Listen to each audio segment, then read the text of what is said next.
They believe that life may surprise you at any age. I think I always believed there would come a day when I'd have everything figured out. A quiet, simple routine devoid of the concerns and demands of youth. But maybe life isn't like that. Perhaps there are instances that jolt us. These instances may cause us to question our understanding of certain concepts. My name is Eileen, and I am 63 years old.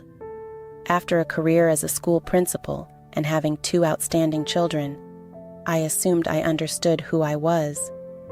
My spouse went away 5 years ago.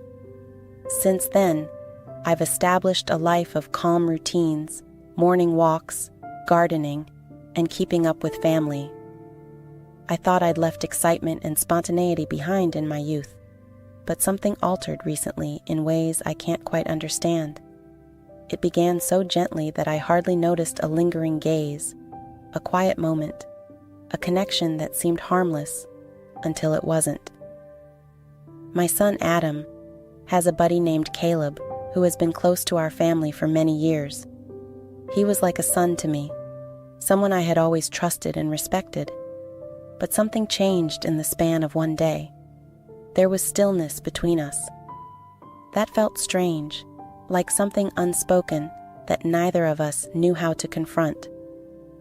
Looking back, it's hard to comprehend how a lifetime of stability and self-assurance could suddenly feel so fragile and vulnerable to doubt, leaving me to ponder what transpired that day and why I'm still contemplating it. This is my tale, but my life isn't. My narrative is not exceptional, yet it is pleasant. I like it that way. After over 30 years as a school administrator, I decided to retire, intending to finally have some peaceful time. My spouse, Neil, passed away 5 years ago. He was a solid, compassionate man, and despite our differences, we loved one another dearly. Losing him was difficult, but I found strength in everyday routines and tight ties with our children, particularly my son Adam. Adam and I have gotten closer after Neil died. Adam, 35, is dependable. Neil and I have always been pleased with Adam's responsible nature. Despite living alone, he frequently visits nearby and consistently maintains a sense of ownership. Adam brings warmth and fun into the quiet home with his stories and jokes. Caleb, one of Adam's closest pals, regularly accompanies him. They met in college, and since then, Caleb has been a regular part of our lives.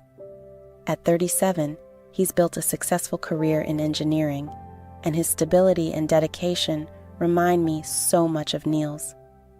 Caleb's is thoughtful and respectful, with a quiet, contemplative nature that makes people feel comfortable around him.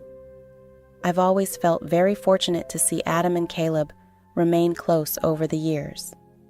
Caleb's presence brings a different energy to the house, a steady calmness that I appreciate. After finishing up some gardening, I decided to reward myself with a cup of tea and a relaxing day at home. Adam was out of town for a meeting, and the house was quiet just as I was ready to drop into my chair. I heard a knock on the door. To my amazement, it was Caleb. "Hi, Mrs. Caldwell," he said. Adam, with his usual pleasant grin, informed me that he would be out of town, but I wanted to drop off some books I had borrowed from him. I said, "Caleb, it's great to see you," genuinely delighted by the unexpected visit. "Come inside. If you're not in a hurry, feel free to stay for tea." He paused, then nodded. "I'd enjoy that. It has been a while." We settled into the living room once I had had a chance to unwind, and for the first few minutes, our conversation was light. We talked about work, family, and life in general, but something about the atmosphere felt different. Maybe it was the quietness of the empty house or the relaxed tone of our conversation, but I started to feel an unusual sense of ease around him as I handed him a cup of tea. Our fingers brushed. I didn't think much of it at first, but as we continued talking, I couldn't help but notice that Caleb's gaze lingered on mine again. A brief but detectable contact that gave me a little thrill. I looked up, catching his stare, and felt a surge of self-consciousness. "Thank you," I replied. He quickly pulled my hand back, smiling sheepishly, and there was a silent moment of mutual discomfort in which neither of us knew what to say. It was a little gesture, simply a hand on mine, and a moment of uncertainty. But something changed in that brief second. I felt warm, an awareness between us that I hadn't anticipated, a connection that went beyond mere friendliness. I brushed it off as my imagination, convincing myself that it was just a momentary lapse, a result of the stillness of the afternoon. But as we continued chatting, I found myself becoming more aware of his presence, noticing the small things, the way he leaned forward when I spoke, his quiet laughter, the warmth in his gaze. It felt like an invisible line had been drawn between us, something that neither of us acknowledged, but both sensed by the time Caleb left. I was left with an odd feeling, an awareness of him that hadn't been there before. I tried to shake it off, telling myself it was nothing, but the memory lingered, leaving me with a strange sense of anticipation and confusion in the days that followed. I couldn't quite forget that afternoon with Caleb, despite my attempts to dismiss it as a simple interaction. The memory of his touch, his gaze, and the quiet intensity in his eyes remained with me. I felt foolish for even thinking about it, for allowing my mind to wander to unfamiliar places. Caleb was like family to Adam, someone I'd watched grow from a college student to a respected professional, but I couldn't deny the small thrill I'd felt in his presence, the sense of warmth and comfort that had lingered long after he'd left.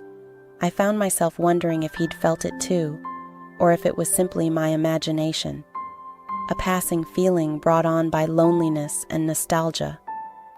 I brushed it off, telling myself I was overthinking, yet the feeling lingered like an unanswered question at the back of my mind. A week later, Caleb stopped by again, this time to return a book he borrowed.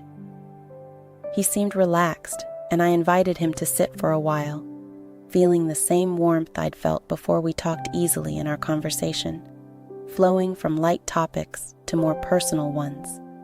He told me about his career, his thoughts on moving forward, the challenges he faced as he spoke.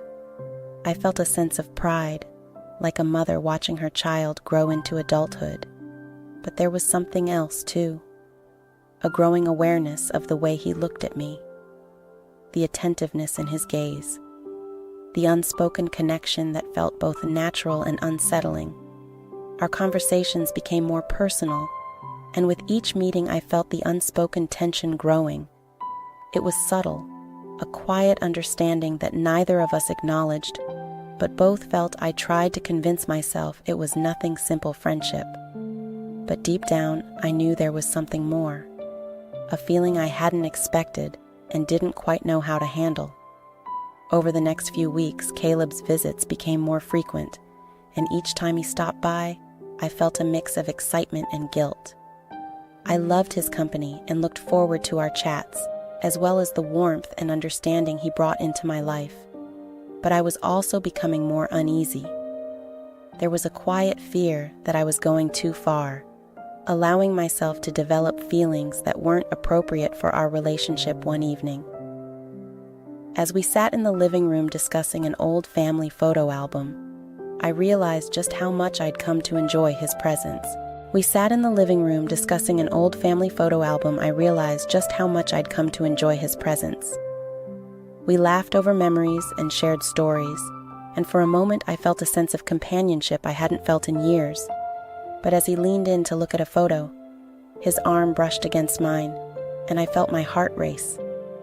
It was such a small thing, a connection, but the proximity and the warmth of his touch sent a thrill through me that I couldn't ignore. I looked at him, our eyes meeting, and for a brief second I felt a connection that went beyond friendship, a quiet, unspoken bond that left me both excited and terrified. I knew I had to stop this to distance myself before things went any further.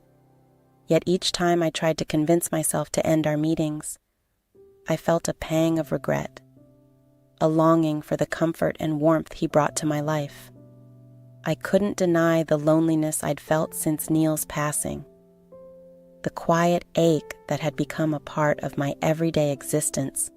Caleb's presence filled that void and brought a sense of companionship and understanding that I hadn't realized I needed, and though I knew my feelings were inappropriate, I couldn't bring myself to let go, to close the door on the one connection that made me feel alive.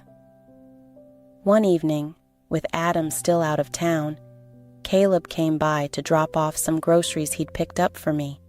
I invited him to stay for dinner, and we spent the evening cooking together, laughing, sharing stories, and enjoying each other's company. Meeting his gaze as the night wore on, our conversation grew quieter, more reflective. Caleb shared his struggles, his loneliness, and the difficulties he faced in balancing his career with his personal life. I listened, feeling a deep sense of empathy and understanding, a connection that went beyond words. At one point, as I was washing dishes, I felt Caleb's hand on my shoulder. It was a light touch, gentle and reassuring, yet it sent a warmth through me that I couldn't ignore. I looked up, meeting his gaze, and in that moment I saw the same feelings reflected in his eyes, a quiet longing, a depth of emotion. That moment left me speechless. I do not know. He began, his voice gentle and almost hesitant. "How to say this, Mrs. Caldwell? I sense something between us. I'm not sure what it is, but I can't ignore it." My pulse raced, a mixture of astonishment and panic building within me. I wanted to reject it, dismiss it as insignificant, but I knew it would be a lie. I looked at him, observing the vulnerability in his expression of the same uncertainty and longing that I felt for Caleb. I replied, my voice barely a whisper, "We can't. This isn't something we can pursue," to which he nodded. But his hand lingered on my shoulder, a quiet reassurance that spoke of his own confusion. We stood there in silence, both of us grappling with the weight of our emotions and the reality of the boundary we'd silently crossed. After a long moment, he stepped back, his expression filled with regret. "I'm sorry, Mrs. Caldwell. I didn't mean to make you feel that way." "You didn't." I offered him a small smile, acknowledging the complexity of the situation. We finished dinner in silence, the atmosphere tense but oddly comforting. I knew that whatever had happened between us was real, yet impossible. And though we said little, we both understood that some lines couldn't be crossed no matter how tempting they might seem in the weeks following our conversation. Caleb continued to visit, but we approached each encounter with a newfound caution and politeness. We maintained a silent agreement and unspoken understanding that we would keep our emotions in check, avoiding anything that could be misinterpreted. Our visits, once filled with easygoing laughter and comfortable silences, became carefully orchestrated exchanges, each of us keenly aware of the new boundary we had drawn between us. But as much as we tried, the tension was undeniable. A glance, a subtle gesture, the way our conversations sometimes drifted to quieter, more reflective topics, everything felt more intense. Each visit felt like walking a fine line between friendship and something unspoken, and I felt as though I was holding my breath, waiting for something to shift again. I found myself wishing for the ease we once had, that uncomplicated friendship that now felt lost in the growing complexity between us. One evening, as we sat in the living room discussing a book we both recently read, Caleb's hand brushed against mine. The touch was fleeting, a barely noticeable contact, but it sent a jolt through me. a reminder of the feelings I was trying so hard to ignore, I glanced at him, our eyes meeting in a way that felt both tender and charged, meaning he quickly looked away, but the silence that followed was filled with an unspoken understanding that we were both struggling to maintain our resolve. As much as I tried to remind, a pang of regret myself, that this was just friendship, I couldn't deny the pull I felt toward him. A quiet longing that I knew had no place in my life. I thought often about ending these meetings, of distancing myself entirely, but each time the thought crossed my mind, I felt a pang of regret I had grown attached to these moments, to the warmth and companionship that Caleb brought, and the idea of letting that go filled me with a sense of loss that I hadn't anticipated. In an effort to create some distance, I started to occupy my days with various activities and plans, including joining a local gardening club. I began taking long walks around the neighborhood to prevent my mind from drifting back to those quiet moments with Caleb. However, despite my best efforts each time he visited, the connection between us remained as strong as ever, and one Saturday we found ourselves alone again. Sharing and discussing a topic that had us both laughing, the moment was light, almost carefree, but there was an undercurrent of tension that neither of us could ignore. I saw it in the way his eyes lingered on me, and the way his smile softened, as if he too was struggling to keep things light, to ignore the bond that was growing deeper each time we met. The unspoken agreement between us began to feel fragile, as though it could break at any moment. As the weeks passed, I sensed that we were both approaching a critical juncture where we needed to confront the hidden emotions. There were moments when I would catch him looking at me, his expression unreadable, as though he too was questioning where this path was leading us. And each time I felt a rush of conflicting emotions, a mixture of excitement, fear, and guilt. I knew that the emotions I was experiencing were dangerous, potentially leading to consequences neither of us had yet desired. Despite the risks, I couldn't bring myself to end it and say the words that would draw a final line between us. The tension between us grew with each passing day until our meetings became a delicate balance of restraint and quiet longing. We were both holding back, aware of the boundary that neither of us was willing to cross, yet unable to let go of the connection that had brought us so close. It was a complicated pain feeling, and I often found myself lying awake at night, wondering how long we could keep up this delicate dance, how long we could ignore the emotions simmering beneath the surface. But deep down, I knew that this couldn't last. We were both playing with fire, and eventually, one of us would have to pull back to make the difficult decision to let go. And as much as I dreaded that moment, I knew it was coming to reality that was becoming harder to ignore. With each passing day, after several weeks of maintaining this careful balance, I began to feel the weight of guilt more heavily. I couldn't shake the feeling that I was betraying something, betraying Adam's trust, betraying my own values, and perhaps even betraying Caleb, in a way by allowing myself to become emotionally attached.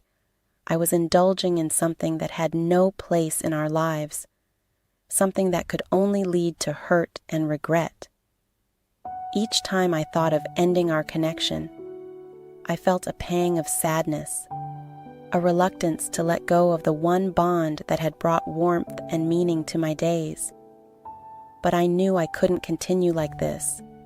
I started reflecting on the confronting my feelings root of my feelings, trying to understand what had led me to develop such an attachment. Perhaps it was the loneliness I'd felt since Adam passed, a quiet ache that had settled into my life without my realizing it. Caleb had filled that void, bringing a sense of companionship and understanding that I hadn't known I was missing. But even as I acknowledged this, I understood that my feelings were inappropriate and that I was risking far too much for a connection that had no future. One evening, as I sat alone in the living room, I decided that it was time to confront my emotions, to understand what I was truly looking for. I realized that while I valued Caleb's presence, it was my own. I realized that my loneliness was a result of my own need for companionship, which had led me down this path. Caleb had simply been the one to fill that void, to provide a sense of comfort in a way that I hadn't expected. Determined to move forward, I resolved to put some distance between us, to create a space that would allow me to let go of the feelings I had developed. It was a painful decision that left me feeling hollow, but I knew it was the right choice. I couldn't continue living with this sense of guilt, this feeling that I was compromising my own values. I needed to find a way to restore my sense of self and heal the loneliness within me, without relying on anyone else to do so. The next day, I planned to speak with Caleb and gently explain that we needed to maintain some distance to preserve the boundaries of our friendship and to respect the lives we had both built, even though it was painful. I knew that this was the only way to find peace. I knew that this was the only way to find peace and the only way to preserve the integrity of our relationship without crossing a line that would lead to regret.